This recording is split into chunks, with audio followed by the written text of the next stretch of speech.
Ya sí, está grabando. Lo que les decía, la clase, pues, espero que ahora les vaya un poco mejor que ayer. Creo que esta imagen me gustó un montón porque es como, o sea, de pasar algo un tanto desordenado a algo un poco más ordenado. Que de eso es que básicamente es lo que tienen que hacer ustedes para este examen de razonamiento verbal. No es que la información que les den esté en desorden para nada, sino que eh, ustedes deben de codificarla a que quede algo más o menos así, no lo de la izquierda. También. Bueno, ok, tenemos acá las ideas generales de un texto. Entonces está el texto, el cuerpo del texto.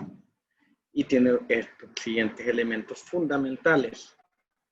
Ayer veíamos algo un tanto diferente, porque era una pregunta de examen de un ensayo. Entonces, no había tema como tal, podíamos tomar que la pregunta era lo que le daba sentido al tema. Entonces, aquí podemos poner, ajá, Dayana.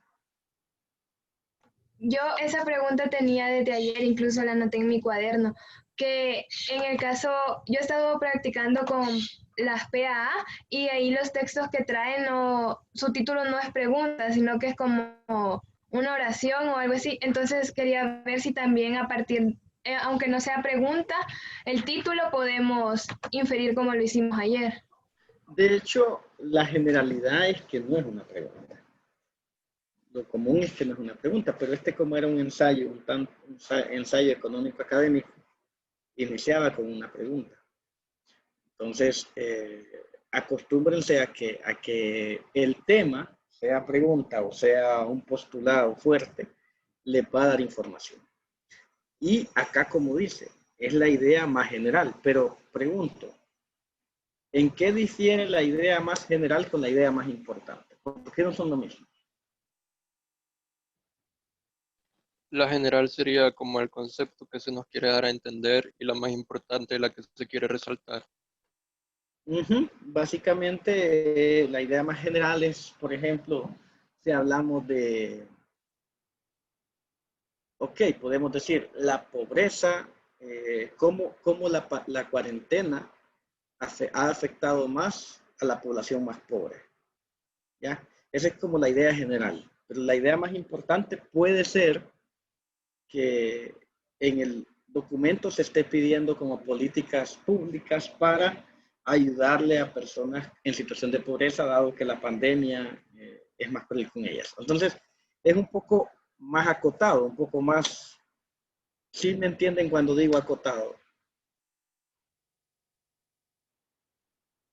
Hola. Sí, que es más corto, más cerrada la idea. Ajá, está más definido, es eso. Más específico. Es Exacto, conciso. tal cual. Bueno, entonces ya tenemos aquí que la idea principal es algo que va al punto, al grano, pero acuérdense lo que vimos ayer, debe ser transversal en todo el documento. O sea, de pronto ya hay un ejemplo en el que no cabe, pero ya vamos a ver más adelante cómo enfrentar eso.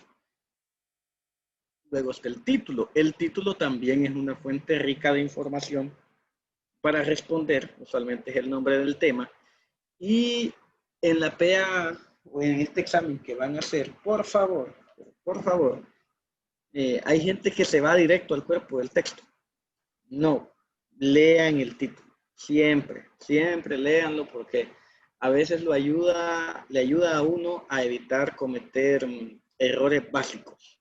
O sea, a veces uno quiere responder con algo, ayer les decía, y los invito a que lo piensen y y no lo dejen fuera. No tienen que responder con lo que ustedes saben. O sea, suena feo, pero tienen que responder con lo que el texto tiene. Entonces el título nos ayuda un poco a eso, a decirnos, este es tu marco de referencia. Sobre esta base tenés que responder. Bueno, creo que queda claro este esquema. No sé si tienen alguna duda. Ok, asumo que está claro. Está claro. Bueno, les comento qué es lo que vamos a hacer hoy. Se los pedí hace un poco más de media hora, así que asumo que todos lo tienen a la mano. papel y lápiz. ¿Qué vamos a hacer? Vamos a ir leyendo dolorosamente, todos a la vez, los textos. Si en el texto encuentran palabras que no comprenden, me preguntan. Y si yo tampoco las comprendo, buscamos en Google. Pero la idea es que chequemos cada texto, cada pregunta, y ustedes van a ir apuntando en su papelito las respuestas. Si ya hicieron esta actividad, olviden eso, que lo hicieron. Háganlo de cero otra vez. Es difícil, pero traten. Vaya. Por favor, leemos, contestan. Leemos, contestan. Y luego vamos a hacer un Kahoot para que pongan sus respuestas. Traten de no comentar en voz alta las respuestas, por favor. ¿Se entendió? Sí. Ok. Bueno, vamos a ver acá el tema. Básicamente estamos entrando a profundidad, le estamos haciendo doble clic a esto, aquí al tema. Luego nos iremos a la idea principal, luego al título. Ok, el tema es el asunto o idea clave del que se habla en todo el texto. Es un enunciado que sintetiza todo lo expuesto de manera muy general. Usualmente se determina, con la siguiente pregunta, ¿de qué o quién habla el autor? Ojo, de nuevo, no es la idea central, pero se parece mucho. Es por ello que se señala que el tema es el sujeto del texto. Como que por ejemplo, si hiciéramos el análisis sintáctico de un texto, el tema sería el sujeto. El tema sería el estudiante, el profesor. Básicamente sería lo que el sujeto de una oración a quien nos estamos refiriendo. Pero acá está la explicación, no se refiere a personas, sino que gira en torno a cualquier entidad concreta o abstracta. ¿Qué quiere decir esto? Puede ser algo como por ejemplo podemos hablar del estilo arquitectónico del estilo gótico arquitectónico de la época tal, que es algo un tanto abstracto, o podemos hablar de los tigres de Bengala, que estos sí son un poco más aterrizados, pues porque los podemos ver. Bueno, el estilo gótico también lo podemos ver, pero es un tema más de ideas. Bueno, y aquí están unos ejemplos. Una personalidad, el Papa, suceso importante, una patología, para que, por si no lo tienen muy claro, es una enfermedad, un fenómeno, una virtud, que esto sería un tanto etéreo, y un personaje y una concepción. Acá me detengo. Diana, ¿qué es eso? Engels, ¿quién era Engels? ¿Le suena? ¿No? Engels era un amigo. Ok, Stephanie, estás invitada a compartirlo. Ya les dije, usen el micrófono cuando estoy compartiendo pantalla. Ay, es que no le dije nada porque sí le he leído de él, pero es que no me acuerdo. No me tenés que dar vida y obra, pero con que sepas algo, al menos la nacionalidad y cómo está relacionado con el marxismo, ya con eso hay bastante. Yo solo me acuerdo que era alemán. Era sociólogo, creo. Creo que es inglés. Estoy casi seguro que es inglés. Yo creo que Marx es filósofo. Marx es alemán. Sí, creo que es inglés. Hablar. Hablen. Engels y Marx, bueno, es que no estoy segura bien si Engels, pero junto con Marx hicieron el manifiesto comunista, que es, bueno, aunque creo que Engels no, pero Marx sí, por eso, por el marxismo lo asocié. Y el manifiesto comunista, que son como las bases del comunismo, que en realidad es socialismo, pero igual. No es lo mismo. Pero sí, muy cerca. Creo que Efraín levantó la mano. Efraín. No, ok. Bueno, ok. ¿Qué es un personaje? Engels es un personaje. Engels básicamente patrocinaba a Marx. compartía sus ideas, pero también lo mantenía, dicho de una manera bien simplista. Y el marxismo, cuando hablamos de concepción, usualmente estamos hablando de ideas. Podemos hablar del marxismo, podemos hablar de la concepción marxista, concepción capitalista, concepción socialista, concepción comunista. Estamos hablando como más de un punto de vista. Entonces sí es bueno que ustedes vayan dominando ese vocabulario.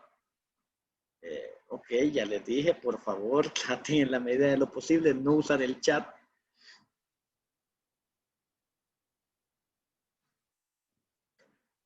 Sí, es alemán. Ok, vamos a checar luego. Bueno, dicho esto, vamos al texto 1. Miren, les voy a dar una técnica para leer. Es bien simple, es básica, muy básica, pero ayuda. Eso sí, quiere práctica. Tienen mucha práctica y creo que tienen tiempo suficiente para practicar. Tienen el examen dentro de 25 días, así que yo creo que hay tiempo. Háganlo de esta manera. Empiezan y... Quiero ver, permítanme.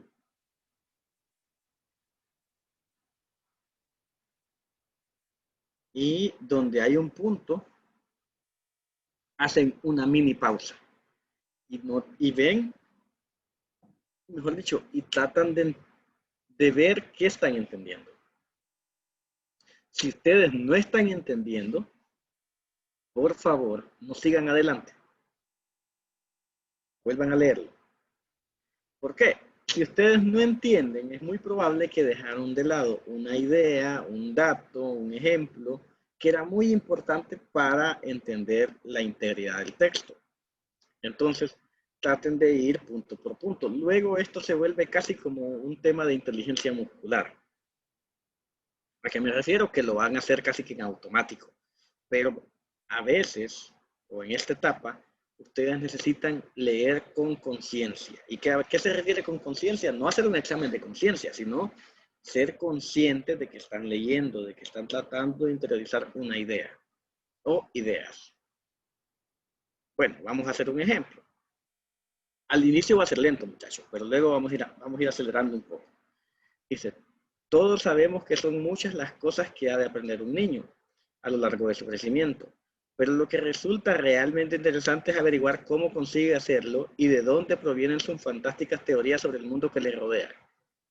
Entonces, solo de esta parte de acá, alguien que se aventure y me diga, yo entiendo esto. Yo entiendo eso. Yo entiendo eso. Muy graciosos. No, yo sí lo entiendo. Yo sí lo entiendo. No, yo entiendo esto, me refería a puntos suspensivos, ustedes complementan. Yo entiendo que tal cosa. Ah. Ay. Así tiene más sentido. Sí. Ay, no había caído. No, pero yo entiendo de que está hablando de cómo aprenden los niños a hacer las cosas y debido a cómo lo aprenden, así imaginan un mundo aparte. Muy Por eso bien, es que los pero... niños tienen gran imaginación. Yo también quiero. Ajá, Yorkina, dime. Lo interesante de averiguar cómo el niño aprende las cosas a lo largo del crecimiento. Es que ese es el tema central. Él dice, ok, el niño tiene que aprender muchas cosas a lo largo de su crecimiento. Pero lo que realmente es como intrigante es cómo lo aprende. Y les pregunto, ¿alguien me puede decir qué significa de? La preposición de. Creo depende quizás, pero normalmente creo que se refiere a que la palabra que sigue después de esa preposición es como que pertenece a la palabra anterior de la preposición. Sí, muy bien. Ajá, creo que indica propiedad. Sí, Exacto. indica propiedad. La preposición que. ¿Qué significa? Esa es explicativa. Ahora les pregunto, ¿quién les enseñó eso? Creo que lo aprendimos de escuchar y tratar de replicar. A veces, Nadie nos explicó eso. Nadie. ajá, Señor Nelly. No, nadie. Porque vos ya llegaste a la escuela sabiendo qué significa de, sabiendo cómo se usa. Llegaste a la escuela sabiendo cómo se usa qué, la preposición qué. cierto. Uno llega a la escuela sabiendo qué significa el determinante la, los, el, las. Uno llega sabiendo eso. Nadie nos lo enseñó. Nuestros papás nos enseñaron primero el papá y la mamá la competencia de que primero diga papá o mamá. Es como lo primero. La siguiente palabra que los niños aprenden, incluso antes que papá y mamá, es agua. Y luego van aprendiendo palabras más complejas. Pero nadie nos explica qué significa qué significa de, qué significa las, los, nadie. Es complejo. Es bien complejo, pero nadie nos lo explica. Entonces, no es que el texto esté tratando de esto, sino que lo que está diciendo es, ok, aprendes muchas cosas, solo el lenguaje ya es un tema complicado. Solo el lenguaje ya es un tema de bastante, como muy retador, pero no es que seamos como tan conscientes de. Entonces acá lo que está diciendo es, ok, no es que aprende lo interesante, sino es cómo lo aprende. ¿Se ve? ¿Lo entienden? Sí. Ok. Bueno, dice, sorprende a veces comprobar las respuestas absolutamente coincidentes que se dan en diversos niños de la misma edad. Vamos a detenernos acá. ¿Qué entendieron hasta este punto?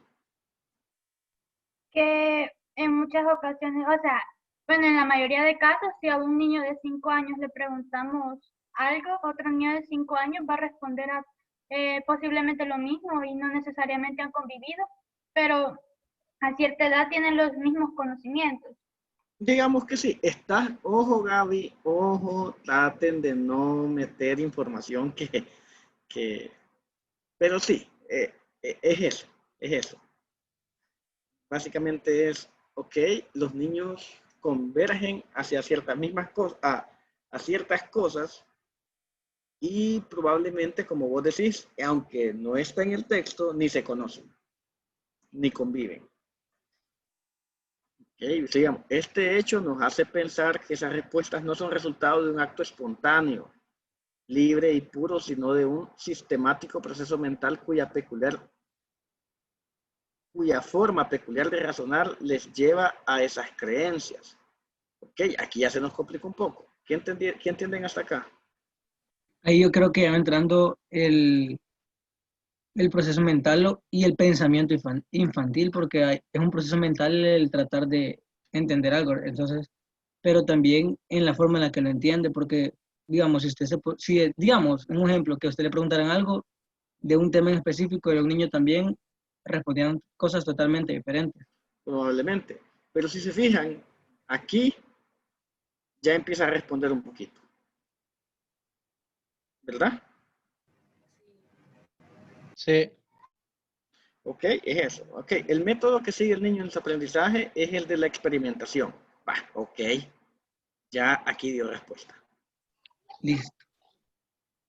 Y aquí no hay nada que interpretar, está dando una respuesta concreta. Va poniendo a prueba de forma práctica sus teorías preliminares sobre un hecho o tema que no comprenda o investiga activamente ante lo desconocido. ¿Ok? Experimenta e investiga, que están relacionados.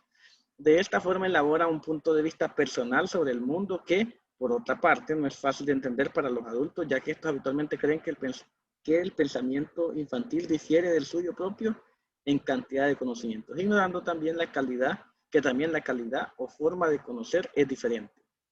¿Qué dice este párrafo? Creo que ahí refleja la brecha que hay entre los adultos y los niños y cómo los adultos tratan de menospreciar la capacidad de los niños, pensando que por ser niños no son capaces de pensar de cierta manera, pero creo que muchas veces los niños no han dejado con las bocas abiertas. Así que Exacto. Bueno, entonces, muchachos, tienen a partir de ahorita 30 segundos para contestar esa pregunta.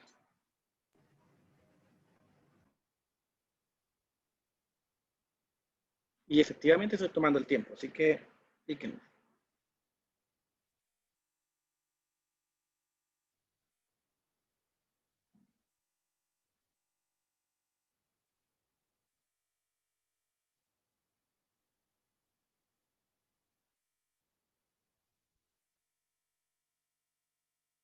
Tiempo.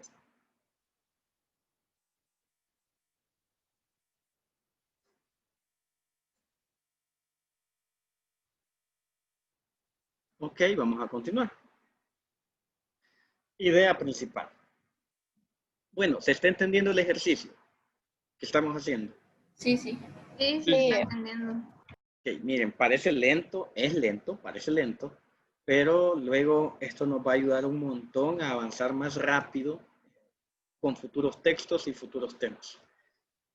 Y además es lo que quiero reforzar, pues las ideas principales, que encuentren ideas centrales, ideas secundarias, es lo más difícil de explicar, por lo tanto es donde más me voy a detener. Bueno, la idea principal de un texto es aquella que expone lo más importante, así tal cual, la idea principal es lo que expone lo más importante, es la idea base de la cual se derivan o desprenden las demás ideas que conforman el texto. ¿Cuáles son esas demás ideas? Ideas secundarias. Ideas secundarias. Ideas secundarias, terciarias, ¿verdad? Porque a veces hay temas tan complejos que llegan hasta ideas terciarias. Bueno, pero la idea principal la podemos determinarla generalmente formulándonos la siguiente interrogante. ¿Qué se dice del tema? Es lo que les mencioné, ¿se acuerdan lo que les pregunté ayer? Si ustedes me invitan a ver una película, me sugieren una película, ¿cómo creen que debería sugerirse? ¿Contando de qué trata la película o diciendo qué tema aborda la película? Diciendo el tema que aborda. Diciendo el tema. Diciendo el tema. Y para decir el tema, uno debe dar ideas, pero no detalles. Si acaso un detalle, pues, porque hay cosas como muy geniales, pero no me acuerdo, creo que fue Nathan, no me acuerdo quién fue ayer que básicamente me describió las matazones que anduvo haciendo Arnold Schwarzenegger en 1980 y algo, cuando viajó al pasado para defender a Sarah Connor, porque iba a ser la mamá de John Connor y él iba a ser el líder de la resistencia contra las máquinas, y hasta como la cuarta, quinta frase menciona resistencia contra las máquinas. O sea, la idea principal fue hasta el final, idea central hasta el final, y no es la forma de enganchar a alguien. Alguien se engancha con ideas. Vamos a hacer un ejercicio. Aquí algunos dijeron que han visto Interestelar. ¿Se aventuran a decir la idea principal?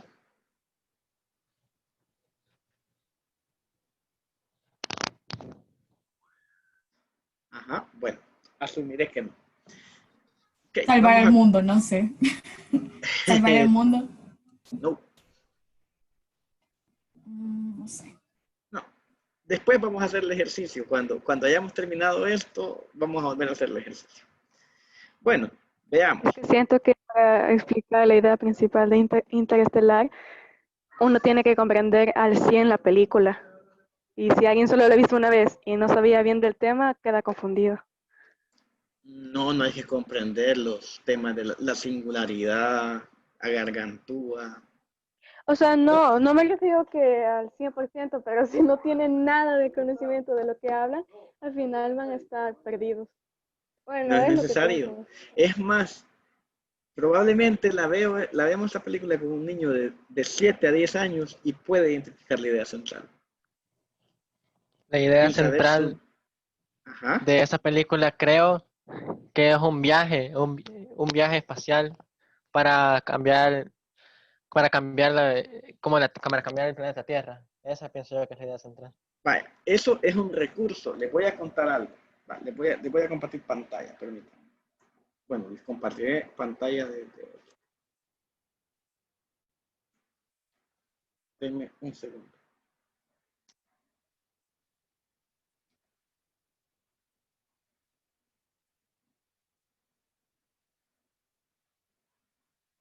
Permítanme que esto está llevando su tiempo.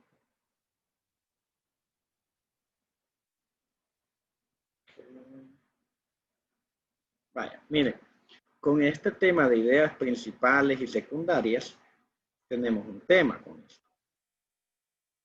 Está, digamos, si uno lo ve como en un continuo, si uno ve en un continuo una historia, un texto, un cuento, lo que sea,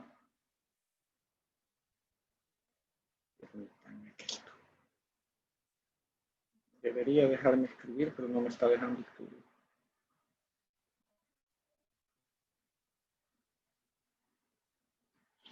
Bueno. Y vaya, acá está el inicio.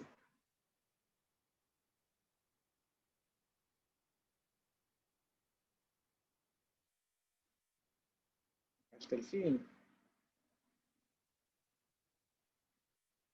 En eso, en todo esto, digamos que la historia puede ir como empieza lenta, luego hay algunos, no empecé bien, pero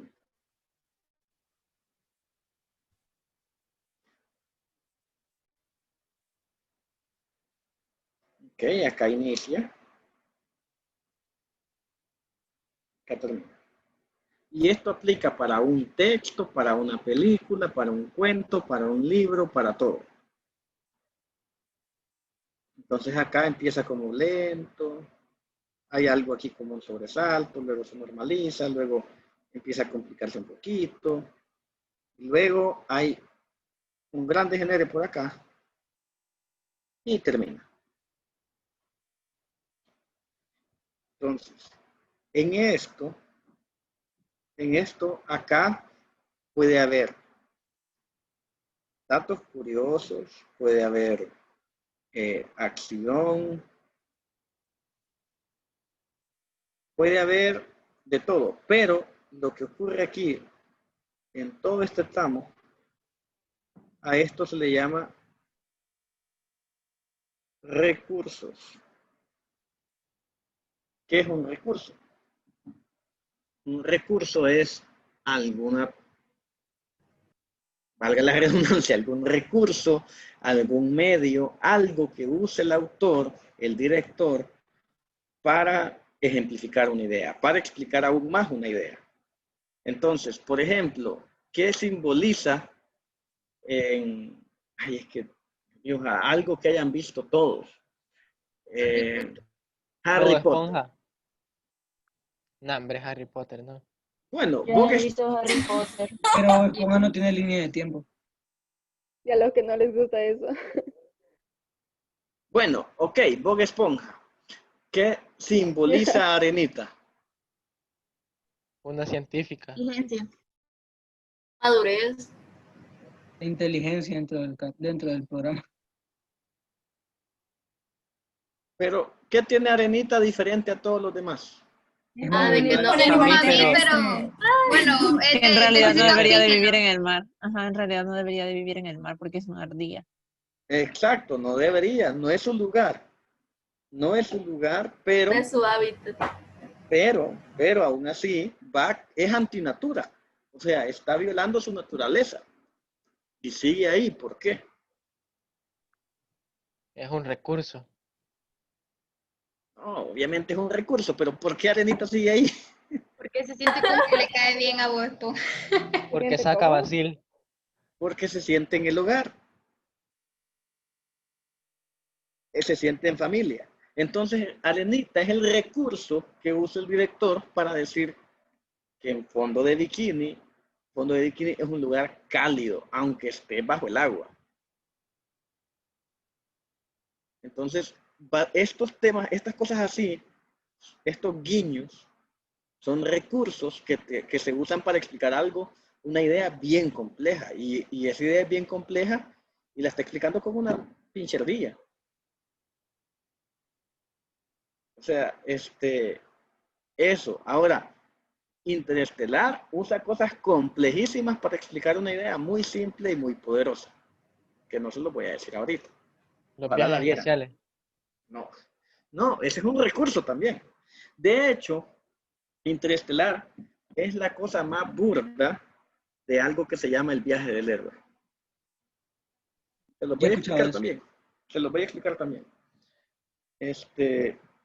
Bueno, vamos a continuar.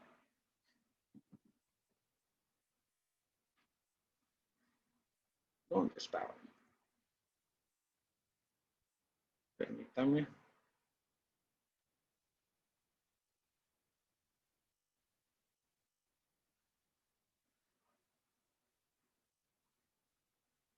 Bueno, vamos a los ejemplos de idea principal. El Papa Juan Pablo II es el más importante evangelizador del siglo XX. Aquí, de hecho, está diciendo un postulado y lo está aseverando con fuerza. Entonces, no tenemos el texto, pero podemos decir que es la idea principal. La Revolución Francesa nos ha legado las bases de los derechos humanos. Esto es cierto, hay que leer el texto, pero podemos decir que es la idea principal. El SIDA es aún un flagelo para la humanidad, ya que no tiene cura. Entonces les pregunto, ¿estos son ejemplos, son hechos o son ideas? Hechos. Son hechos y son ideas. Sí, se puede mezclar. Pero casi nunca, si no es que nunca, la idea principal va a ser un ejemplo. O va a ser un detalle. Porque a veces el escritor te pone por ahí un dato curioso, ¿no? Como por ejemplo, que los tardígrados pueden vivir hasta 100 años y hibernando y no se mueren, que pueden vivir en el centro de la Tierra, que está a no sé cuántos grados Celsius, que pueden vivir en el espacio exterior. Es un dato, un detalle bonito, un hecho, es un dato curioso, interesante. Bueno, primero hay que saber qué es un tardígrado.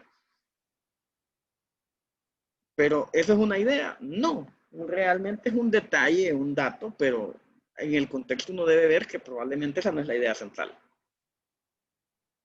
Dayana. O sea que la idea central son afirmaciones. Casi siempre son afirmaciones o posturas del escritor, autor o director, en caso de una película. Casi siempre. Por ejemplo, aquí dice el calentamiento global está afectando la economía de todos los países del mundo. Es una postura fuerte, probablemente cierta, pero de nuevo hay que leer los hechos que soportan esto. La bondad es una virtud que debe ser cultivada por toda persona de bien. Un ensayo moralista probablemente. Engels contribuyó con sus escritos en la difusión del marxismo en el viejo continente. También esto probablemente, dependiendo cómo se oriente el texto, puede ser o un hecho, porque así como está parece ser un hecho, o una idea. A mí francamente me parece una idea débil, pero tendría que leer el texto.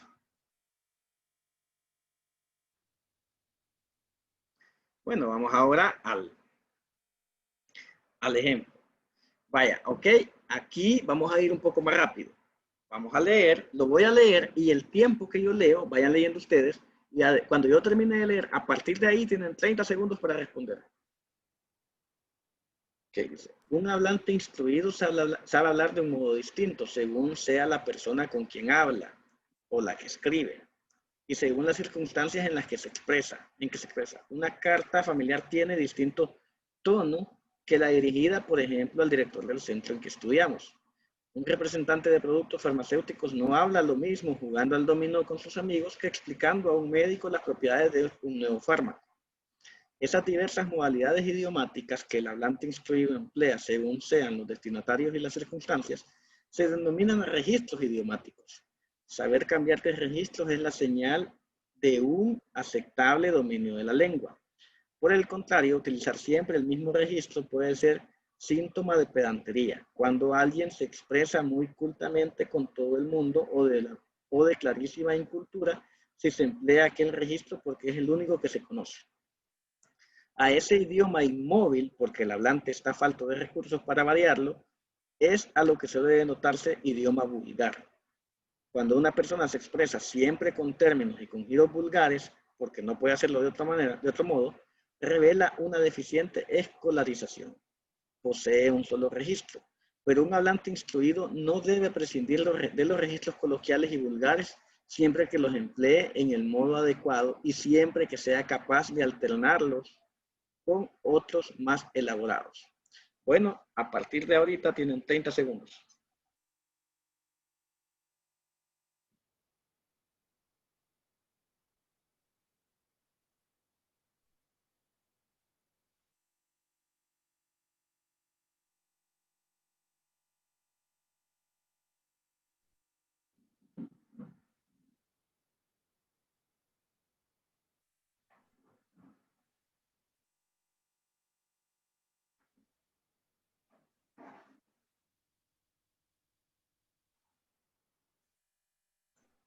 Tiempo. Ok, ¿todos terminaron? Sí. Okay. Bueno. Sí. Continuamos. El título. Ya les había dicho que el título es un recurso que tenemos que saber agradecer porque nos proporciona información interesante, útil, de lo que viene en el texto. Entonces, vamos a ver. El título es una frase nominal, vale decir carente de verbo, que resulta más precisa, clara e inclusiva en comparación con el tema y la idea principal. Generalmente se determina el título formulándonos la siguiente pregunta. ¿Qué idea precisa lo leído? ¿Qué se entiende por precisa? ¿Quieres responder? ¿Qué idea atañe? ¿Qué idea responde? ¿Qué idea se relaciona con lo leído? Básicamente eso. Ahora, que el título sea una frase carente de verbo es algo que yo discuto, porque, ojo, hay títulos que llevan un verbo. Un ejemplo es la saga esta del dragón, de la mujer con el dragón tatuado. Que el primer libro que se llama, creo que se llama Los hombres que no amaban a las mujeres. Ahí va un verbo.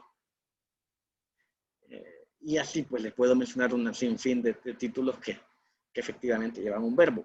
Pero lo que quiere decir esto es reforzando que el tema o el título pues debe ser algo que atañe más a las ideas que a una acción como tal. Entonces, por ejemplo, bueno, y miren los ejemplos, aquí pone un verbo, pues bueno, que de hecho este verbo de alguna manera lo ponen como adverbio, pero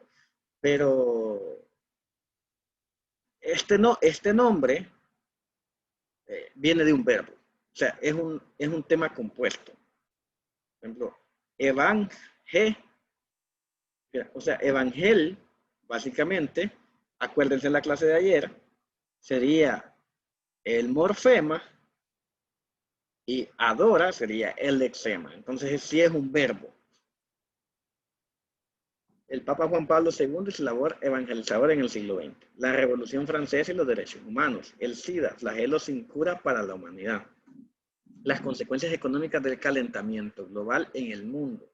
Calentamiento pues viene de calentar, es lo que les digo, es jugar un poco con los verbos. La bondad como cualidad de las personas de bien. Engels y la difusión, pues difundir es un verbo del marxismo en Europa. Es que es muy difícil estructurar una frase sin verbos. Pero la escritura sí es, como les digo, está más orientada a un tema de ideas. Por eso es que te dicen que tenés que omitir los verbos, pero realmente es casi imposible. Bueno, ahora vamos a ver este texto, número 3, y otra vez la misma dinámica. Leemos. No sé si alguien quiere leer. Yo. Ok, Gabo. Mira, un consejo. Cuando lean esto, no vayan corriendo. Realmente el tiempo se alcanza. O sea, háganlo que puedan respirar y no se queden sin aire. Así que dale. Okay. El argumento ad misericordiam es la falacia que se comete cuando se apela a la piedad para conseguir que se acepte una determinada conclusión. Se encuentra con frecuencia este tipo de argumentación en los tribunales de justicia, cuando un abogado defensor deja de lado los hechos que atañen al caso y trata de lograr la absolución de su cliente despertando piedad en los miembros del jurado. Clarence Darrow, el famoso abogado criminalista, era un maestro en el uso de este género de recursos, cuando defendió a Thomas E. Keith, funcionario de la Unión de Trabajadores de la Madera, llevado a juicio bajo acusación de conspiración criminal. ¿Era Thomas Keith culpable de lo que se le acusaba? El alegato de Darrow era lo suficientemente conmovedor como para lograr despertar en el jurado el deseo de arrojar por la borda todo lo concerniente a pruebas o a la legalidad. Pero, por persuasivo que sea tal alegato, desde el punto de vista de la lógica, es falaz. Todo razonamiento que pretenda derivar de premisas como estas, la conclusión de que el acusado es inocente. El argumentum ad misericordiam es usado a veces de manera ridícula, como el caso del joven que fue juzgado por un crimen particularmente brutal, el asesinato de su padre y de su madre con una hacha. Puesto frente a pruebas abrumadoras, solicitó piedad sobre la base de que era huérfano. Ok. Bueno, tienen como es un poquito más complejo, les voy a dar 35 segundos. Roberto Carlos. Hola, Georgina. Podría darle zoom, es que casi no veo. Ok. Bueno, les envié la presentación. Aquí creo que se logra leer. ¿Lo logran leer así? Sí, gracias. Ok, bueno. Ya.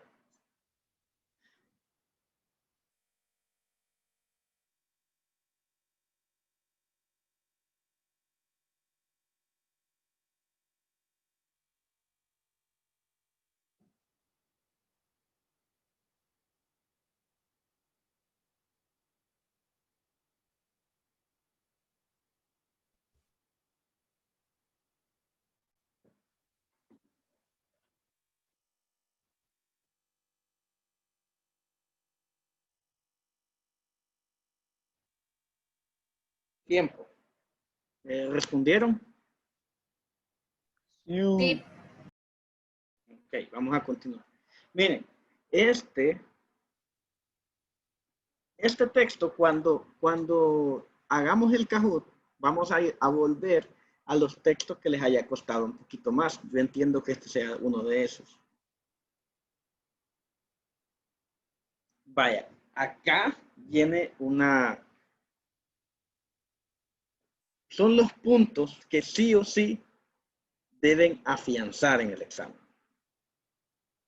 Realmente cuando estamos hablando de literalidad o de paráfrasis y paráfrasis, no requiere pensar mucho porque nos llevan, imaginen esto, tienen una página de papel bond, un escrito de tamaño de una página de papel bond. Es un tanto difícil extraerse y sacar una idea central. Es un poco complicado si no se ha tenido mucha práctica. Pero con los de literalidad y paráfrasis, básicamente nos están diciendo, vaya a un segmento del texto y reinterprete o interprete lo que dice ahí puntualmente. Y es ahí puntualmente. No importa que más adelante se esté contradiciendo o esté agregando más información. No. Si ahí dice que 2 más 2 es 5, ustedes pueden decir que estamos hablando de lavado de cerebro. O sea, aunque más adelante te digan que es un cuento. Entonces, es tomar lo que en esa porción de texto está tal cual y reinterpretarla, o mejor dicho, decirla en otras palabras, así. Bueno, vamos a ver. Hola. Como en el caso de que a veces hay preguntas y sale como, está como enumerados y dice que se va a dirigir uno a tal línea. Exactamente. Uno tiene que acotarse directamente a esa línea que le dan, entonces. Sí, tal cual. O sea, vaya, un tema. Yo cuando ocurre eso, lo que hago es, ok, me voy un punto atrás y me voy un punto adelante. Para poder tener un poquitito más de contexto si acaso. Pero ojo, no a leer todo de nuevo, sino casi que es lo que me están diciendo que lea. Pero sí, ese es un muy buen ejemplo. No sé si esta vez lo van a hacer de esa manera, pero la PAA así es como lo preguntaba, tal cual. Bueno, las preguntas por afirmaciones expuestas se pueden plantear de modo tal que evalúan una respuesta de carácter textual o equivalente. En español común y silvestre es una pregunta por la afirmación expuesta será literal cuando lo presentado en la opción resulte igual a lo expuesto en el texto. ¿Qué está diciendo esto? Es, ok, si usted agarra el pedazo de texto que le han dicho que analice y lo compara con cada una de las posibles respuestas, las que tengan más similitudes, esa es la respuesta. Así. Y dice, ok, es la misma, dice, y será una paráfrasis cuando lo expresado en la opción y lo planteado en el texto coinciden en el mensaje, a pesar de no haberse manejado las mismas expresiones. Un ejemplo, podemos decir que, la pandemia va a generar la crisis económica más importante del siglo XXI. Podemos decirlo, el coronavirus generará la recesión más importante desde el año 2000. ¿Suena igual? No suena igual. ¿Es lo mismo? Sí. Sí. Exactamente. Pero ese recurso siempre va a ser utilizado cuando nos pidan ideas. No.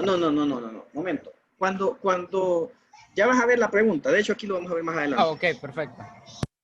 Las preguntas de paráfrasis o de literalidad generalmente vienen tal cual, así, de acuerdo al texto tal y que señalan qué se entiende por.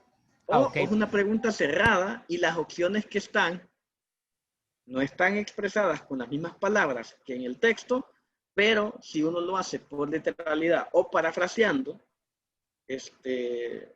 básicamente es lo mismo. ¿O nunca han usado ustedes algo que le explican algo, mejor dicho, su mamá o su papá va a ir al mercado, al súper, y ustedes necesitan algo? O ustedes le piden un favor, o a sus hermanos menores, o a sus hermanos mayores, o a sus amigos, y ustedes le dicen, repetime lo que te dije, o explícame lo que te dije, como para validar que se entendió. ¿Nunca lo han hecho? Sí. Bien. Es exactamente lo mismo. Comprendo, gracias. Bueno, vamos a leer el texto 4. ¿Tenemos algún voluntario? Yo. Gracias, Nati. El agua representa el 60% en peso del cuerpo humano, encontrándose 1/3 de la misma extracelularmente y los 2/3 restantes en el interior de la célula, como agua libre, agua combinada, agua estructural. En los seres vivientes existe una verdadera corriente de agua que pasa a través del cuerpo y que constituye el medio imprescindible para que se puedan realizar las reacciones organobiológicas interviniendo en las diversas etapas del metabolismo. En particular, el metabolismo propio del agua como agente físico o físico-químico está estrechamente ligado al de las sales minerales, ya que la mineralización del agua de una determinada región condiciona la mineralización del organismo y la de los alimentos. En efecto, los seres vivientes no consumen agua químicamente pura, ya que de lo que disponen es de agua natural, lo cual es una solución de numerosas sustancias más o menos concentradas en el agua. Estas aportan propiedades particulares, tanto favorables como desfavorables. La biología del agua se ocupa del estudio de los microorganismos presentes en la misma, bacterias, hongos, algas y en general de todas las plantas y animales que viven en su seno. Puede condicionar su calidad en uno u otro sentido. Gracias, Nati. Vaya, miren, antes de pasar a las preguntas, uno o dos voluntarios que me digan la idea central de ese texto.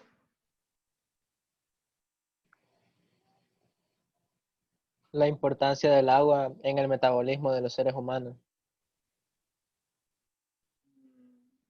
Cerca.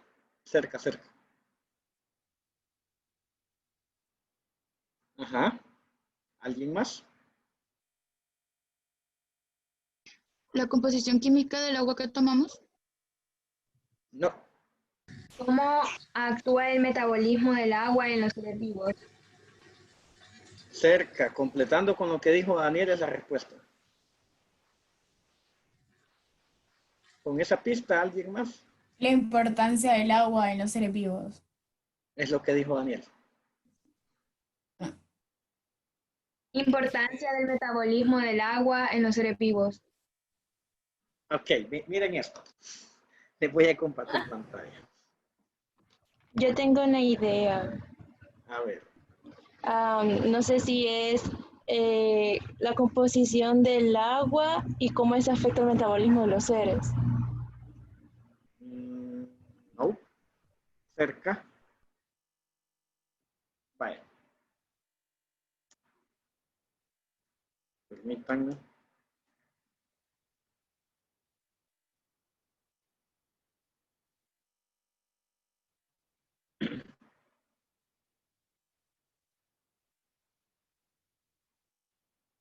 Ok, tenemos acá. Tenemos agua. ¿Y de quién estamos hablando? ¿Del agua y de quién? De los seres vivos. De los seres vivos. Sí, pero estamos hablando de un ser vivo en específico. El humano. Bueno, estamos hablando de seres vivos y estamos hablando de seres humanos. Y estamos hablando de seres vivos.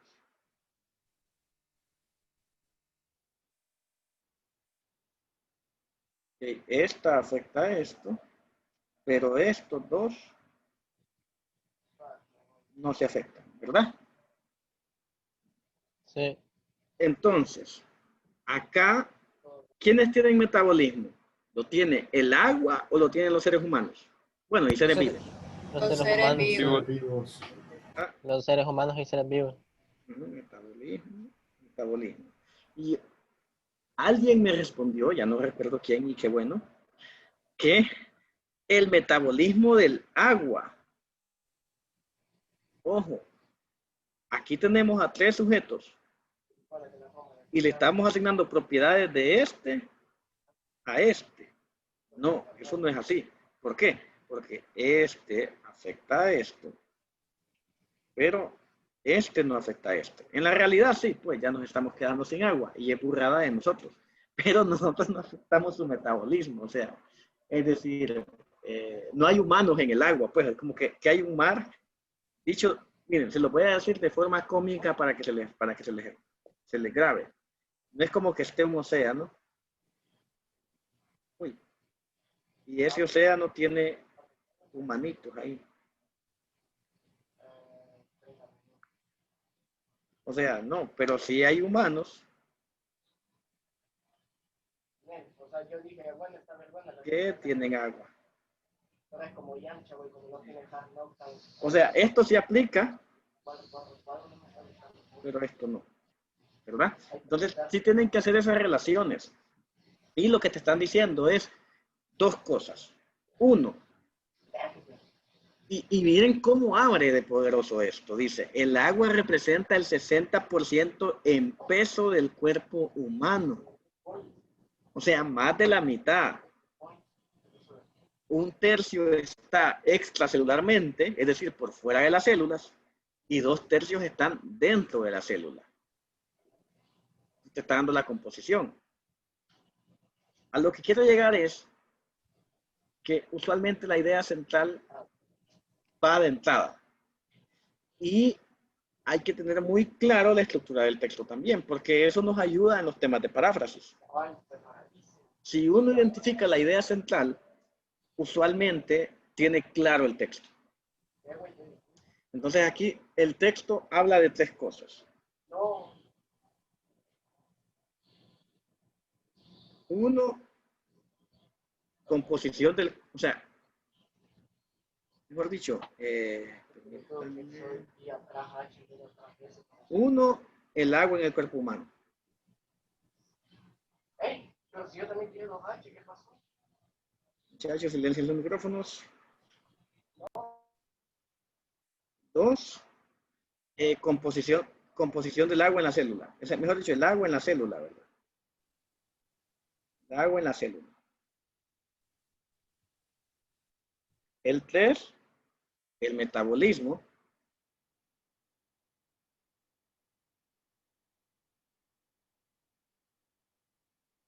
Y el 4, ya te están hablando conceptos de agua químicamente pura.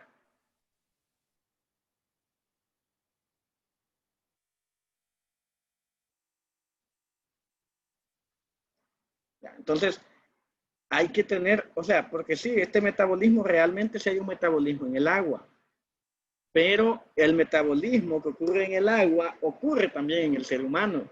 Entonces sí hay que tener mucho cuidado de ver eso a quién afecta. Y de nuevo, el metabolismo del agua sí puede influir al del humano, pero no el del humano al del agua. Entonces, eso es así espero yo que puedan tener de claro los textos cuando ustedes estén haciendo estos análisis. Bueno, continúo. Entonces, dicho esto. Entonces, la idea central, ¿cuál es? Ya lo había dicho. La importancia del agua en el cuerpo humano para su subsistencia y metabolismo. Roberto Carlos. Solo le agrego una palabra. Sí. Yo tengo una que la había estructurado.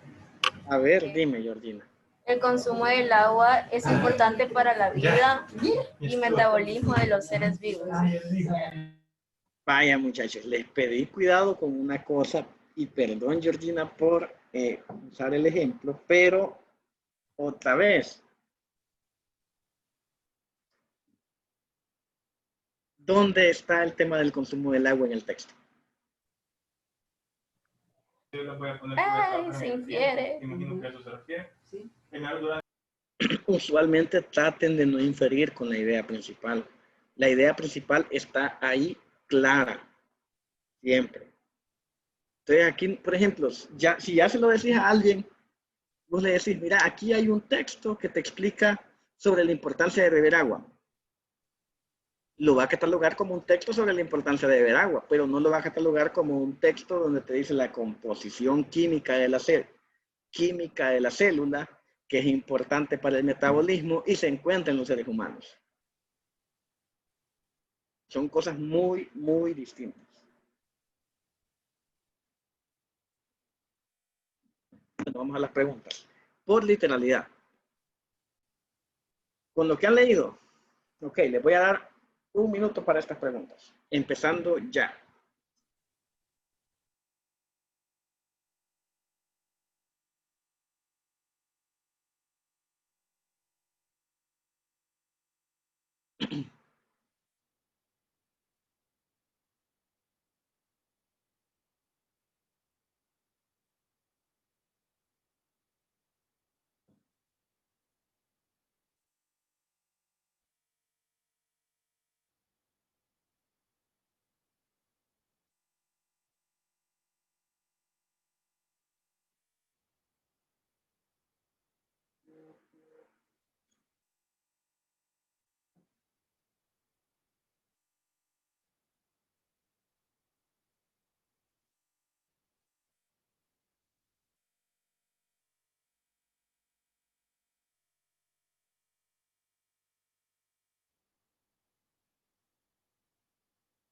Ok, tiempo. ¿Terminaron? Sí, Sí. Ok, estas estaban fáciles. Ahora preguntas por paráfrasis. ¿Qué tiene de diferente las preguntas por literalidad con las de paráfrasis? Las de literalidad, esas quiere decir están tal cual en el texto. No hay que interpretar nada. Ahora, las de paráfrasis hay que parafrasear, como la palabra lo dice. Así que tienen 1 minuto a partir de ya.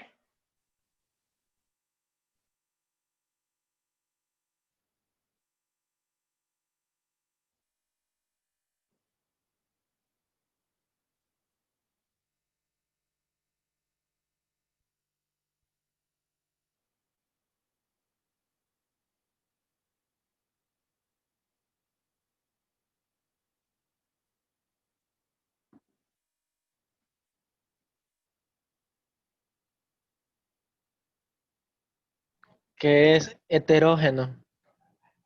Heterogéneo. Ah, Heterogéneo. heterogéneo. Ah, ya.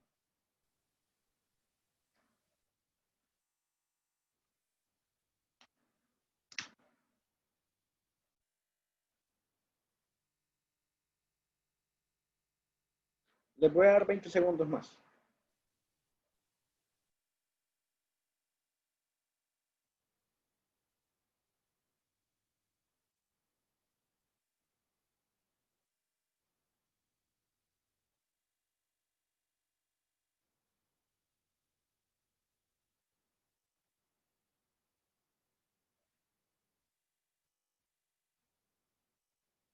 Tiempo. Bueno, vamos a continuar. ¿Cómo van hasta ahorita, muchachos? Bien. Bien, bien. Yo sé que no es el formato más atractivo, créanme, yo sé. Esto lo hubiera querido hacer, darles impreso esto en el salón de clases, obviamente. Ustedes lo leen, tienen media hora para leer todo, luego responder, luego cotejamos lo que ustedes respondieron, pero pues no puedo ni verles los rostros, así que no sé si me están comprendiendo, si se están aburriendo, si se están durmiendo. Se hace lo que se puede. Es más, ya perdí como a 5 desde que inició la clase. Ok, vamos a... es que acá yo no veo precisión léxica en el texto. ¿Qué quiere decir esto? Leamos lo que dice. Este tipo de pregunta está orientado a interrogar por cierto uso especial o determinado sentido particular que el autor haya atribuido a algunos términos o locuciones. En español común y silvestre quiere decir si uno puede interpretar qué significado le asigna el autor a una palabra en específico. Porque, ojo, no es uno puede decir Lima y con eso uno puede entender Lima, la capital de Perú. Uno puede entender Lima, que es una especie de como de naranja mandarina. Uno puede entender Lima como la herramienta de Satanás para las uñas. Cualquier cosa. Pero el autor, de acuerdo al contexto que haya dado, de acuerdo al tema que se esté tratando, le va a dar una precisión léxica distinta a cada palabra. Entonces, lo que buscan medir acá es que uno entiende eso. Y bueno, lo que les mencionaba, vea, contexto. Texto 5. ¿Alguien que me ayude? Esta me encanta, esta lectura, les va a divertir. ¿Puedo? Por favor. Un mercader de Bagdad envió a su sirviente al mercado a comprar provisiones. Cuando el sirviente regresó estaba pálido y temblaba. En esas condiciones le dijo a su patrón: Señor, ahora que estuve en el mercado, fui empujado por una mujer en medio del gentío. Pero cuando me di vuelta, vi que era la muerte la que me empujaba. Ella me miró e hizo un gesto amenazante. Ahora, por favor, dame tu caballo y me iré lejos de esta ciudad, y así escaparé a mi destino. Me iré a Samarra y la muerte no me encontrará. El mercader entonces procedió a darle su caballo más veloz. El sirviente se montó en él, le hincó las espuelas en los costados y se fue galopando lo más rápido que podía. Entonces el mercader se fue al mercado y vio la muerte parada entre el gentío y se le acercó y le dijo: ¿Por qué le hiciste un gesto amenazante a mi sirviente esta mañana?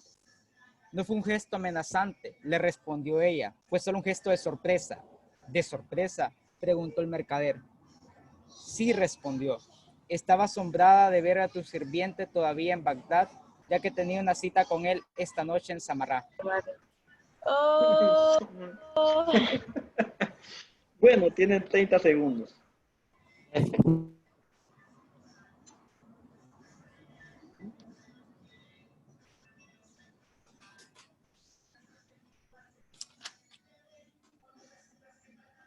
La palabra procedió está casi a la mitad, por si la están buscando.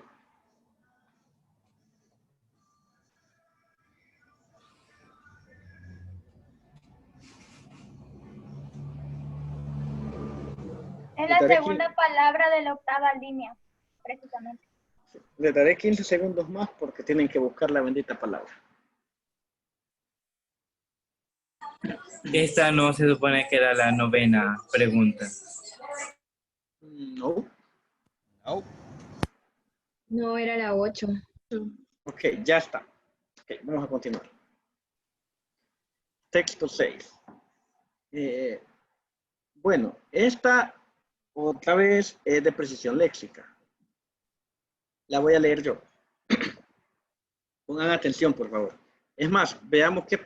este es un tip para el examen.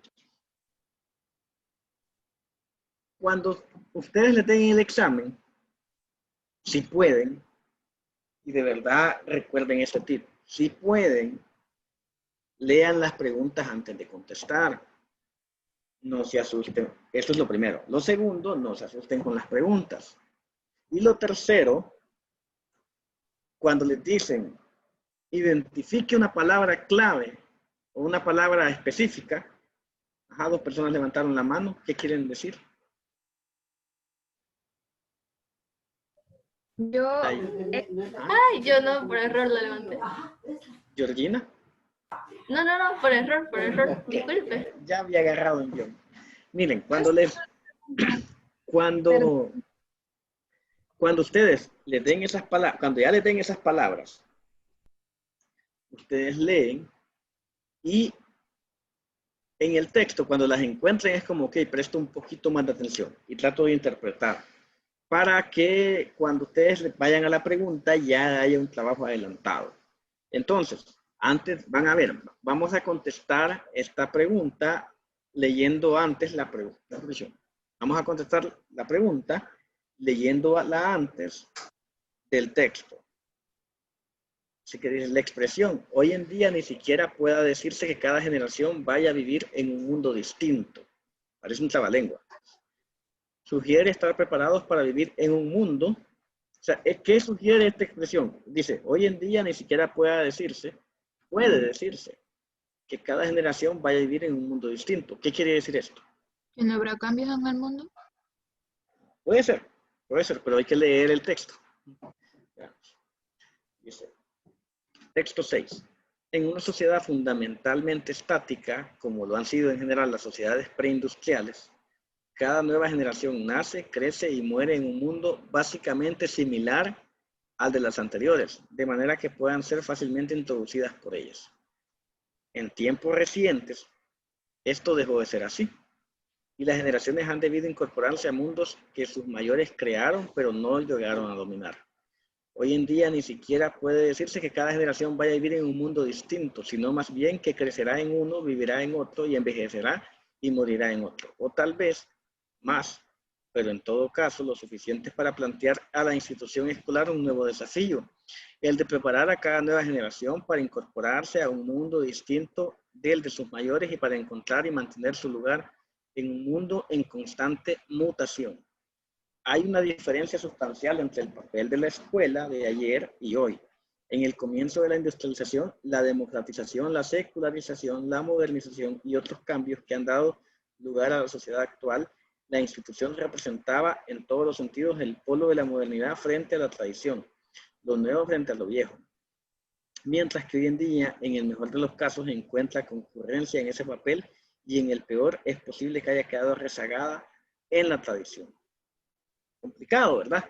Pero, ojo, no les estoy pidiendo encontrar ideas principal, ideas secundarias, sino reinterpretemos. Pero para eso, lamentablemente, hay que encontrar idea principal y secundaria.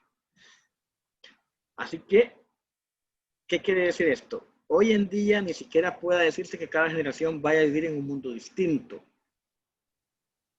Si quiere estar preparados para vivir en un mundo, ya pueden responder. Tienen 30 segundos.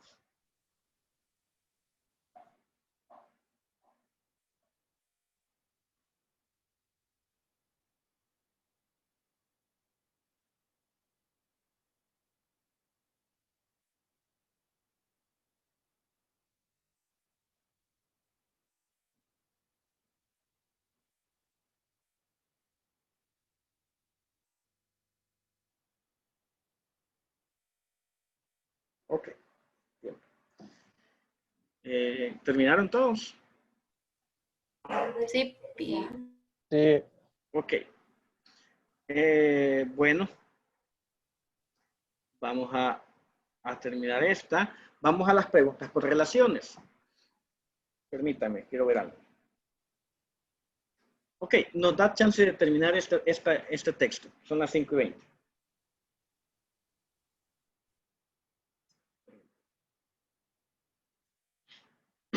Ok, las preguntas por relaciones consisten en evaluar la capacidad del examinado para descubrir el tipo de relación existente entre determinadas palabras o ideas contenidas en el texto que presentan algún nexo o vínculo específico. Permítame. ¿Alguien está usando el chat? No, lo leeré después. Miren, la PAA preguntaba, te ponía texto A y texto B. Entonces te hacía relacionar textos que podían tener la misma idea, ideas contrarias, ideas de apoyo, ideas complementarias.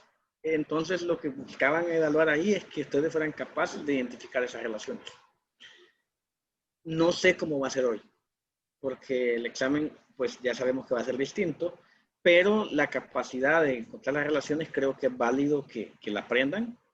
Es más, creo que ya la tienen, pero que la refuercen un poquito. No sé si alguien quiere leer este texto. ¿Puedo leer de nuevo? Yo Claro, tengo dale. una pregunta. Ajá, Tatiana. Y en años anteriores, la misma PA que era para los de ingreso normal, era también para el extraordinario, o hacían diferente. Probablemente era distinta. Mira, hay tantas versiones Ajá. que probablemente eran distintas. A ver, ¿qué pasa? Esta gente es profesional en esto, o sea, ellos tienen psicólogos y todo, gente que evalúa incluso el grado de error en las preguntas. Vaya, miren, la PAA la usa hasta el TEC de Monterrey. Imagínense que el TEC de Monterrey es de las mejores escuelas de negocio del mundo. O sea, miren, la han hecho miles y miles y miles de personas. Entonces, como ellos tienen un banco de preguntas, pueden sacar las estadísticas del nivel de acierto por edad, por género, por hora, por día de estas preguntas. Entonces, muy probablemente cuando hacen las baterías de exámenes para una institución, mandan exámenes con niveles de acierto estadísticamente probados que son similares. Es lo que me preocupa un poco a mí de este examen, que lo está haciendo gente con muy poca experiencia o nada de experiencia. Pero bueno, no quería asustarlos. Gaby. Bueno, nadie sabe qué origina la enfermedad del Alzheimer. Algunos investigadores conjeturan que podrían tratarse de esos virus lentos. Sin embargo, hasta ahora no se ha identificado ninguno específicamente. Otros piensan que esta enfermedad es de origen genético, o al menos en parte. Algunos han estudiado la relación entre la herencia biológica y el padecimiento de la enfermedad, encontrando que cuanto más joven es la persona cuando comienza a sentir sus efectos, mayores serán las probabilidades de que la contraigan los parientes. Cualquiera sea la causa, los pacientes tienen carencia de la sustancia cerebral acetilcolina, responsable de la comunicación entre neuronas. Así, se ha tratado de administrarles cápsulas de colina en la dieta, con resultados desalentadores. Mejores resultados se han tenido con fisostigmina por vía intravenosa y por vía oral con resultados similares. Una mejoría leve. Más aún, en algunos casos se han combinado la fisostigmia con lecitina, alcanzando un periodo mayor de mejoría. Sin embargo, los médicos no cantan victoria. Últimamente el tratamiento ha consistido en inyectar directamente al cerebro el cloruro de betanicol, ya que este remeda la acción de la acetilcolina, obteniéndose buenos resultados. En síntesis, los últimos 10 años han permitido importantes logros en el conocimiento de la enfermedad, pero es preciso llevar a cabo muchos más experimentos y se espera que en los próximos 10 años se disponga de medicamentos realmente eficaces para tratar este mal. Ok, bueno. ¿Alguien me puede decir la idea central de esto? Los diversos Los avances en la cura del Alzheimer. Bueno, sí, es una idea central, puede ser. ¿Alguien más? Yo considero que en lugar de cura debería ser del tratamiento del Alzheimer. Sí, muy bien, esa es la gran diferencia. ¿Sí? Puede ser eso, puede ser las investigaciones relacionadas con posibles tratamientos para el Alzheimer. Básicamente. Ok. Ahora, esta pregunta, vean preguntas por relaciones. Está preguntando la relación entre la edad del paciente y la posibilidad de presencia de la enfermedad en los parientes. Quiero ver si entienden esto. Nos están diciendo, permítanme, están preguntando. Ok. Están preguntando si la edad de quién. Del paciente. El paciente.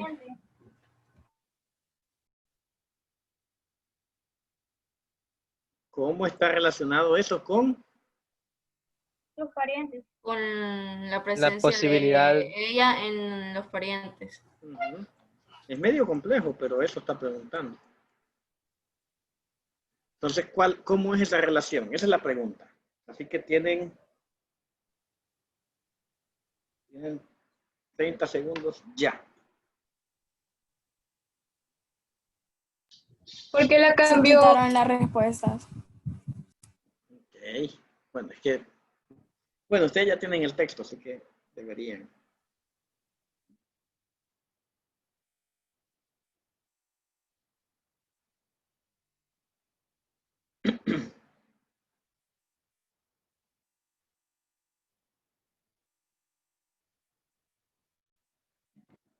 Ok, ya.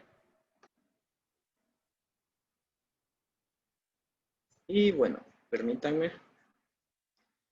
Ok, 5:28. No, pero es que mi reloj va adelantado.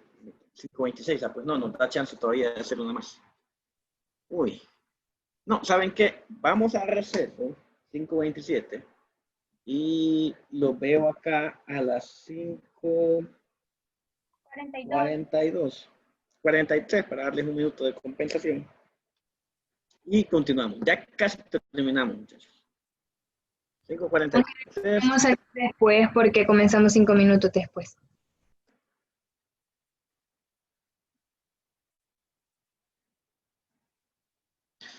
Bueno, vamos a ver. Dice preguntas por incompatibilidad. ¿Qué es una pregunta por incompatibilidad? Básicamente son aquellas preguntas que con la información que está en el texto podemos descartarlas porque no está expresada en el texto o porque es falsa o va en contra de lo que el mismo texto dice. Veamos, un ejemplo, dice, una idea incompatible en el contenido del texto es que, vamos a buscarla, texto 8. El ensayo moderno data de 1580, fecha en que apareció la primera edición de los ensayos de Montaigne. Dentro del mismo siglo XVI, en 1957, comenzarían a publicarse los primeros ensayos de Francis Bacon. Con ambos escritores quedan fundamentados los pilares del nuevo género literario y se concede a este su característica más peculiar. El ensayo es inseparable del ensayista. Por ello, desde entonces, excepto en raras aunque en notables ocasiones, se hablará de ensayistas y no de tal o cual ensayo. O sea, idea central está diciendo el ensayo y el ensayista son casi lo mismo. Si comparamos un ensayo de Montaigne con cualquier otro de Bacon, se observa que mientras Montaigne lo basa en vivencias, Bacon lo hace en abstracciones. El ensayo de Montaigne gana en intensidad, el de Bacon en orden. El primero es más natural, el segundo más artístico. El primero intensifica lo individual, el segundo lo prototípico. En Montaigne, en fin, domina la intuición poética, en Bacon la retórica. Así, desde sus comienzos, Montaigne y Bacon representan dos opuestas posibilidades de ensayo que profetizan el futuro individualista del género. El ser de Montaigne está en sus ensayos, tanto como el de Bacon en los suyos.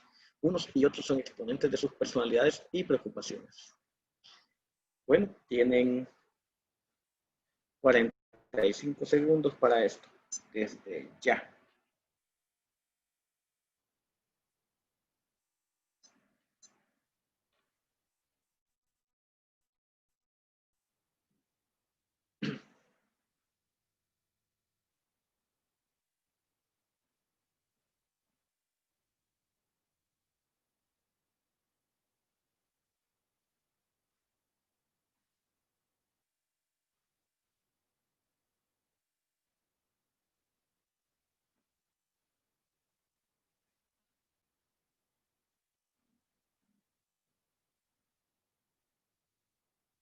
Ok. Bueno, continuamos. Eso estaba bien fácil. Yo espero que lo saquen buena todos. La 11.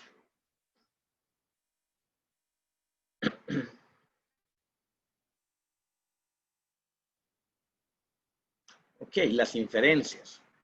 Acá vienen las famosas inferencias, Nati, Gaby y Georgina, que les gusta inferir. En las evaluaciones son comunes las preguntas que miden la habilidad del alumno para manejar y extraer la información de los textos. Son las preguntas por inferencias. Según la Real Academia, el diccionario de la Real Academia, la palabra inferir tiene dos significados. Uno es sacar una consecuencia o deducir algo de otra cosa, y la otra es básicamente un concepto, llevarlo a un resultado. Pero quedémonos más con la primera, que básicamente está diciendo lo mismo que la 1. Entonces, de acuerdo a estos significados que son relevantes por el tema, concluimos que una inferencia es una información que nos da el texto. Es una consecuencia lógica que se llega a partir de ideas explícitas presentadas en el texto. Por ejemplo, si alguien dice, yo creo que hoy va a llover, voy a prepararme, ¿qué creen que va? ¿Qué pueden inferir que va a hacer esta persona? Llevar sombrilla. Dar un paraguas. Llevar un paraguas. Entrar en la ropa. Entrar, claro, eso, la ropa, el grito y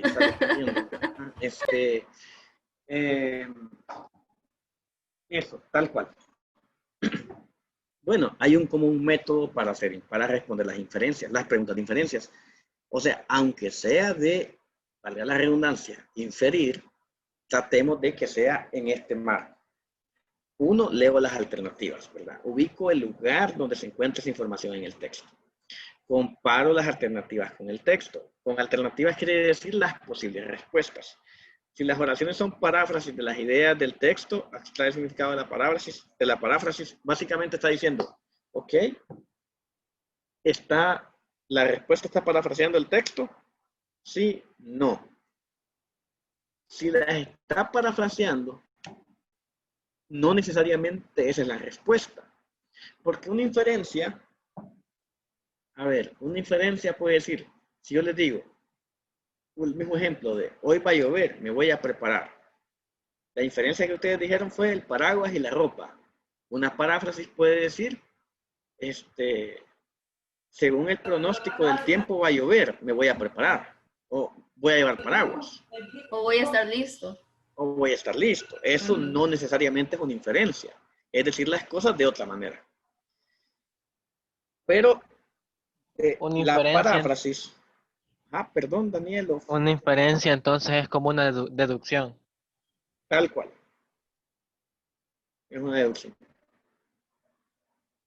Pero esta paráfrasis, si la hay, debe mantener el sentido de la frase. No puede ir en contra. Y también hay que prestarle mucha atención a esto, los cuantificadores, como, todo, nada, siempre, nunca y todas las variantes. Una pista. En estos exámenes, casi todos estos cuantificadores que son extremos, con extremos me refiero a que dicen nunca, siempre, todo el tiempo, jamás, ese tipo de todos, ninguno, ese tipo de cuantificadores son pistas para descartar preguntas. Este tipo de exámenes casi nunca tiene cosas tan determinantes. Y si las tienen, porque llegan a tenerlas, están expresas así en el texto, están expresadas de esa manera.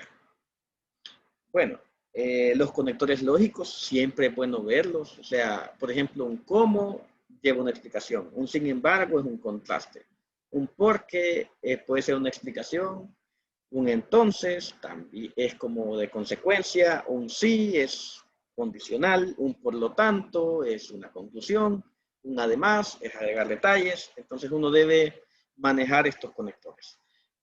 Las circunstancias o circunstancias de tiempo, modo, lugar, lo que hablábamos ayer de la desinencia verbal.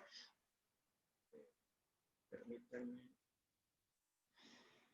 Y los signos de puntuación, muy, muy importante. Les estoy preparando una presentación para que aprendan a tildar y a puntuar. Entonces, vamos a ver eso más a detalle. Probablemente no les sirva para el examen, sí, pero a donde vayan a estudiar, ya sea en la universidad, en la ESEN, ya sea en la Nacional, ya sea la UCA, la Matías, la Luterana, la Andrés Bello, el ITCA, el que sea, van a escribir. Así que creo que no va a ir a saco roto esa clase. Bueno, continuamos. Este texto 9 se lo voy a leer yo para avanzar un poco más rápido. Alguien estaba escribiendo en el chat. No me sale. De nuevo, si pueden imitar el chat, se los agradezco. Cuando estoy así presentando, mejor dicho, compartiendo pantalla. Era Melissa la que... El texto 9. ¿Ah? ¿Qué dice? Porque no, yo le doy que me lo muestre y no me lo muestre. Preguntó que cómo gracias. usted para su PA, cómo hizo para manejar estos temas que nos está dando ahorita. Supongo que quiere un tip o algo. No me acuerdo. O sea, mi curso propedéutico fueron 6 sábados de 8 a 12. Pues fui religiosamente los sábados, resolví la PA, la guía que me dieron. En el 2006 que yo fui a eso, creo que había ido a un cibercafé unas 7 veces quizá en mi vida. O sea, el Chrome no existía. Ustedes conocen el Chrome, existía el Internet Explorer, que era la cosa más lenta del mundo. No sabía usar un explorador de Internet. Apenas usaba Word. Y apenas. Entonces, básicamente con Cincel. La guía que me dio el C. Que la tenía guardada, pero alguien me la quitó. O sea, no sé, desapareció nada más, pero la tenía guardada. Así. ¿Y cómo he aprendido esto? Pues leyendo y leyendo. Bueno, texto 9. A la par con el desarrollo de los anticonceptivos, la segunda mitad del siglo que acaba ha visto un desarrollo permanente de las tecnologías reproductivas. En 1977, 2 médicos británicos, los doctores Steptoe y Edwards, consiguieron la primera fertilización in vitro, es decir, fuera del útero, extrayendo un óvulo de una mujer y exponiéndolo a millones de espermatozoides del marido. En 2 días el huevo había sido fertilizado y el óvulo vuelto a implantar en el útero. Actualmente hay más de 300.000 niños concebidos por este método por madres que de otro modo serían estériles. a la tecnología de fertilización in vitro, IVF, ha seguido otro avance importante desarrollado hace 7 años. Como es sabido, en una concepción normal se requieren decenas de millones de espermatozoides, de modo que un hombre que produce solo un par de millones resulta funcionalmente estéril.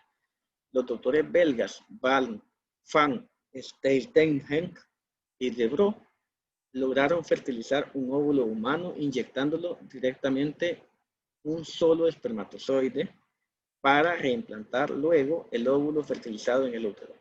Este método, llamado inyección intracitoplásmica del espermatozoide, ICSI, ya ha sido aplicado en más de 10.000 casos de hombres estériles que resultaron de embarazos que produjeron niños sanos. Está como muy mal redactado esta cosa. Todas estas técnicas estarán disponibles en los países desarrollados, donde el 20% de la población tiene más de 60 años. Así, mientras en los países desarrollados se perfeccionan los métodos de concepción artificial, los países pobres, la mayor parte del mundo, enfrenta el problema inverso. Hey, muy buen texto, muy mal redactado, pero muy buena temática. Ok, veamos. Ok. Tienen 40 segundos. Ya.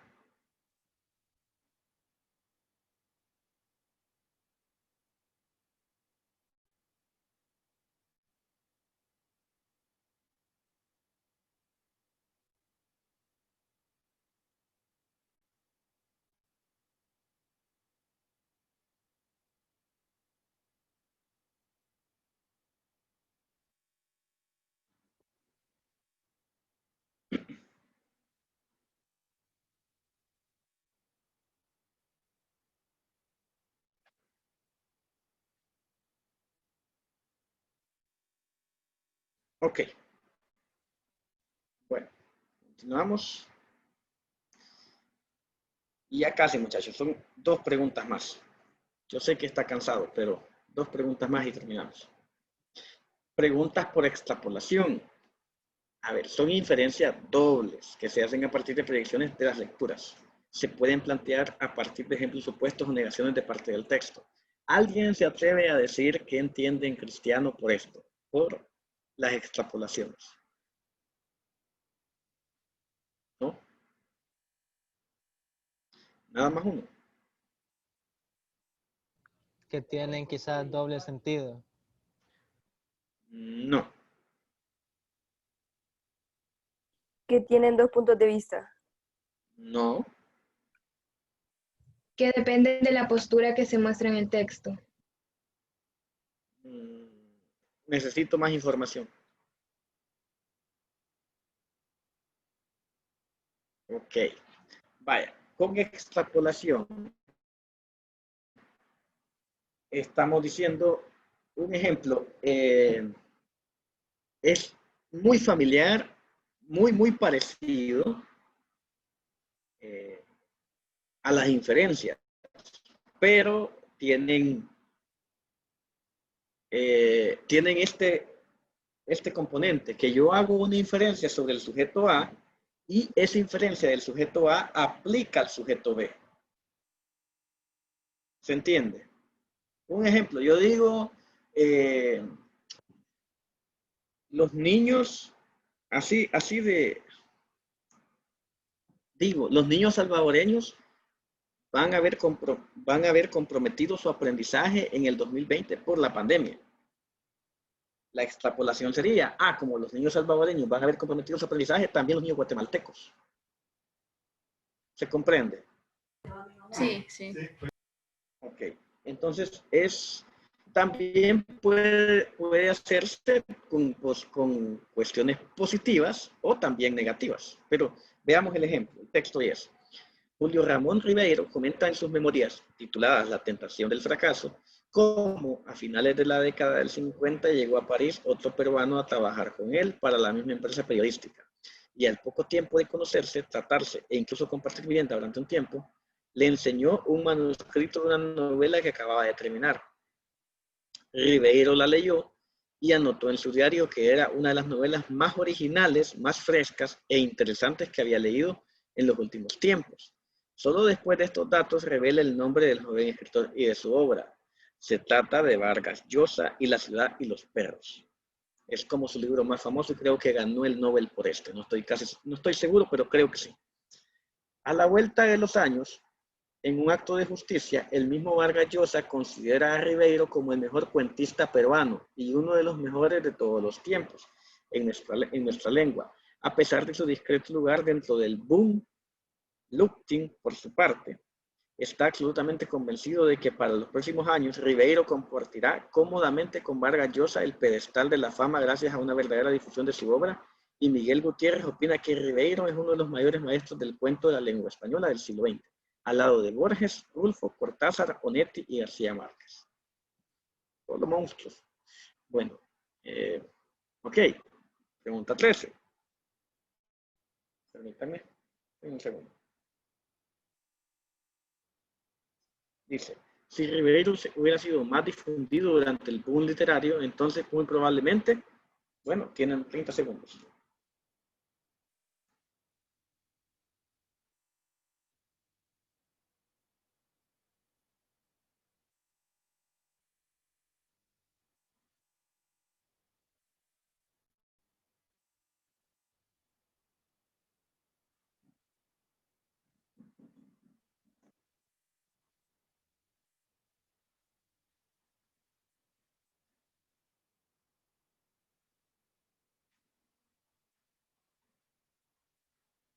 Ok, terminamos. Bueno, y la última, muchachos, la última. Texto 11. Siempre con el tema que vimos de extrapolaciones, siempre ahí. Producida la independencia en el Perú, las constituciones estipulaban la participación política en una sociedad civil teóricamente basada en la igualdad. En la práctica, sin embargo, la sociedad civil no reflejaba el espíritu de las constituciones porque era una sociedad tradicional, conformada por instituciones virreinales levantadas sobre ideas jerárquicas. Es decir, en el terreno de los hechos, el proceso independentista peruano fue solo una ilusión puesto que las estructuras del poder colonial se mantuvieron, aunque los rostros hayan sido otros. Esto me suena muy familiar. La sociedad siguió conduciéndose dentro de paradigmas jerárquicos que se oponían al concepto moderno de igualdad. Era un tipo de sociedad en la cual cada persona dependía de otra forma jerárquica. La sociedad le imponía sus propias reglas en el ámbito público y por ello la política tenía que ser manejada en forma paternalista y violenta. Señales paradójicas de la modernidad peruana. Además, la participación política tenía que hacer frente a la necesidad de las guerras civiles e internacionales lideradas por caudillos, así como la redefinición de la sociedad mediante continuas guerras, entre ellos que sacaban a buen número de indígenas de sus comunidades tradicionales para luchar por una sociedad que cada día comprendían menos. Es como un poco enredado, pero veamos la pregunta. Si las constituciones políticas hubiesen reflejado la realidad nacional del periodo post-independentista, entonces, aquí, cuando uno ya ve la pregunta, ese relajo de texto, porque es un texto complejo, toma mucho sentido. Así que, bueno, otros 30 segundos. Y denle con ánimo, que es la última.